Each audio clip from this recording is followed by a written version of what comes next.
Hi, Dr. Shibley here. Welcome to COVID-19. I'm probably guessing that you're going to be in the same situation that I am, either working a little bit differently and working a little bit less than normal.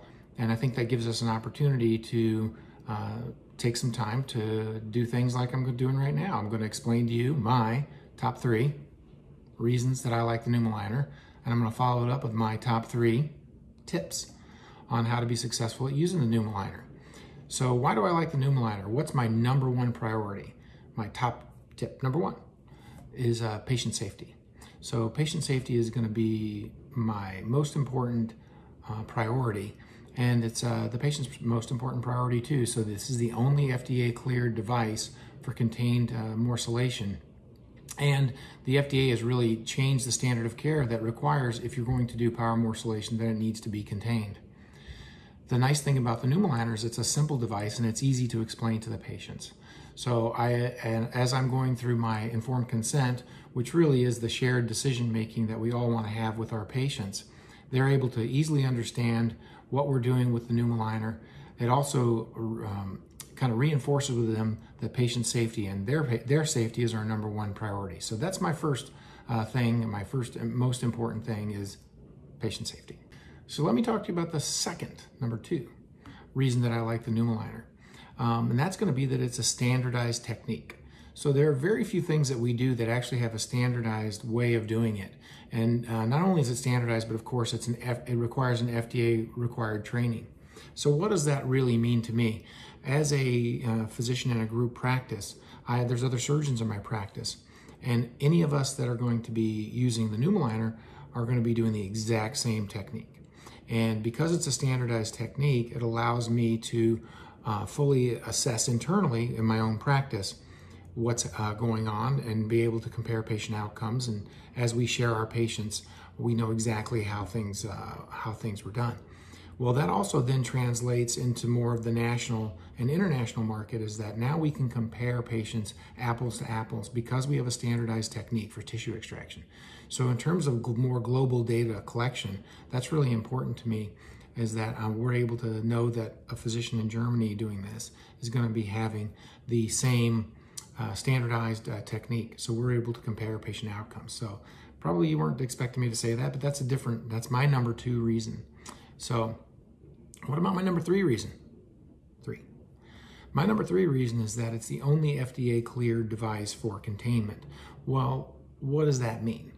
There's a lot of containment bags out there, but this is the only one that's approved in gynecology and has been tested to this degree for the use with power morcellation.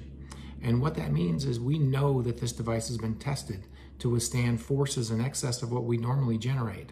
It's also been tested to show that it's impermeable to fluids and cellular spread across the bag, even to cells the size of small bacteria. So we know that we have a device that if we have contained the tissue, that we know that that tissue has not crossed the border across the bag. So my number 3 reason that I really like the pneumolyner is that I'm able to then know that I've had complete containment. So let me move on to my top 3 tips for success. Like anything, we do have this standardized technique, but there are little tips for success. And if I had to list my top 3 tips for success, they're going to be number 1, tips for better specimen placement. So how are we going to place the specimen and get it in the bag in the most efficient way possible? 1 is we're going to go ahead and complete our surgery, and I like to store the resected uterus in the right upper quadrant. It puts it in a safe place, puts it out of my way so I can assure hemostasis. I can go ahead and complete my pelvic inspection, other ancillary procedures that I might need to be doing, such as salpingectomies. But I'm able to go ahead and complete those. So now, as you know, we have these patients in pretty heavy Trendelenburg most of the time. And if you're doing robotic surgery, they're in a quite steep Trendelenburg. Well, if you have a heavy specimen on the right upper quadrant, it's hard to maneuver that and get it into the pelvis. So once the pneumolyner has been placed within the pelvis, I like to level the patient to a large degree. Oftentimes I'll take them to completely level. And then I'll grasp the specimen and oftentimes roll it into the bag to ensure that we've captured it. And that's an easy way to do it. If the specimen's really heavy, sometimes I'll even put the patient in reverse Trendelenburg and let gravity kind of assist you in moving that heavy specimen into the bag. And then while I'm looking, I'm going to go ahead and elevate the rim of the bag so that I know that the specimen has been completely captured. So that's really my number one tip for capturing the specimen. Tip number two, and that's going to be getting the specimen and the bag to deploy properly and inflate properly. So small specimens or eccentrically placed specimens in the bag may cause the bag to twist and lock. And as you inflate the bag, that lock becomes even kind of tighter, almost like Chinese handcuffs, right?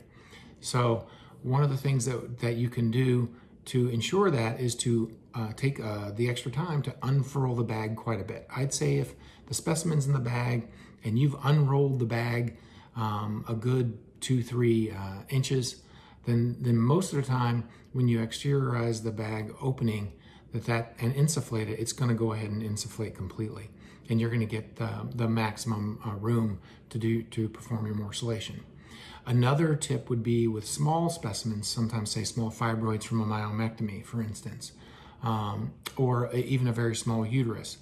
I personally will level the patient, as I already have, for specimen placement oftentimes, and I'll put about 200 cc's of saline into the bag with my suction irrigator. That takes about 30 seconds. And then I'll go ahead and exteriorize the bag neck. And that extra weight of the fluid and the way the fluid is distributed, especially in a level patient, will unroll that bag quite well.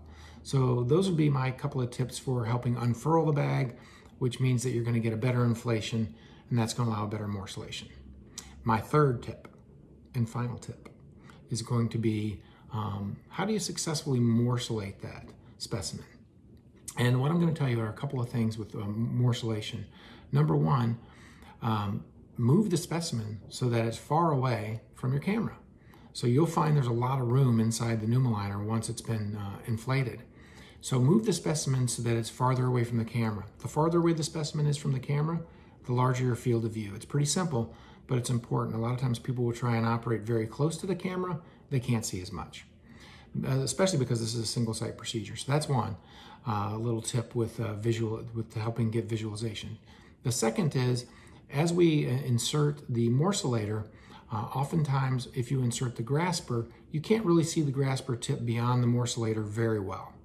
So one of the things you can do is think about it like a trombone. Keep the morcellator in place. Go ahead and put your grasper through the morcellator. And again, you may not be able to see that tip very well, but then like a trombone, keep the grasper tip in view and back the morcellator up. You're going to be able to fully see the jaws now, gauge depth, grab the tissue, and then advance the morcellator back to the tissue. So think about like a trombone slide. The grasper stays steady, the morcellator moves back and forth. So I think if you do that, you'll get the best visualization and you'll be able to get continuous visualization as you morcellate. So those are going to be my top 3 reasons and my top 3 tips. So I hope you're staying safe with COVID, and I hope that helps just a little bit.